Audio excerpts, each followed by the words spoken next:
Alright, check this out, bros. Every fucking solo queue game, everybody goes that way.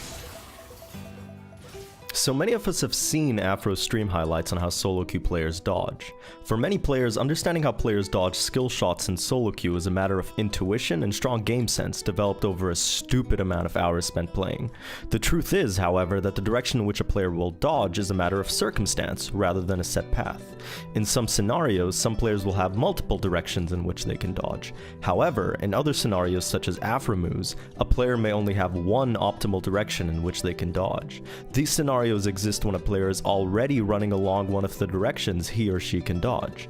Here we can see Lux running towards her tower as Aphromoo ganks mid lane from a flank. Because Lux was already running towards safety, she realistically only had one direction she could sidestep to avoid getting hooked, that is to say towards mid lane. So instead of hooking towards where she was running, we instead look to predict the dodge and hook behind her, making her look like a big dumb while she runs back into it.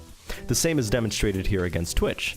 Twitch, much like Lux, was already on a set path towards safety and could only dodge back. Realistically, Lux or Twitch could have stood still to dodge both skill shots, but players look to actively run away from danger rather than standing around doing nothing. Now, in every predict you've seen so far, players have only had one direction to avoid skill shots. So what happens when we're presented with a scenario where a player has two directions they can dodge? Looking at this clip, if we were to ward dash forward to close the gap for a sonic wave to land onto Victor, he realistically has two ways that he can dodge, either to the left or right. This essentially gives us a 50-50 predict rate in such a situation. Now, since we're not mind readers, here's the cool trick you can do. By changing the angle that we approach this situation, we can actually force a player to dodge a certain way. Rather than ward dashing forward directly at Victor to close the sonic wave gap, we can instead ward dash at an angle to Victor. This allows us to still stay in Q range of Victor, but this time, we know to Q opposite to the angle we dashed at. So if we dodge at an angle to the left, we predict the enemy will dodge to the right. Think of it like shepherding. Players will instinctively dodge opposite to the direction you dash.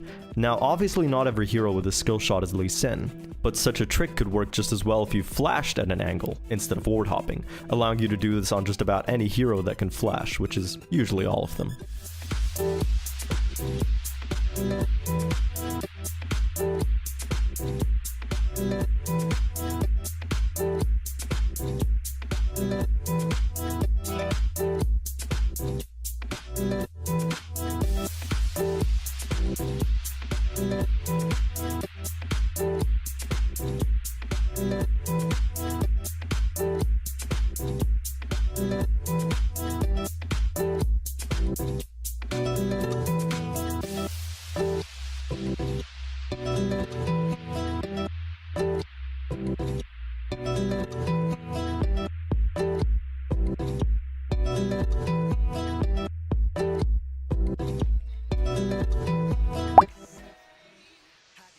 Swallowed by a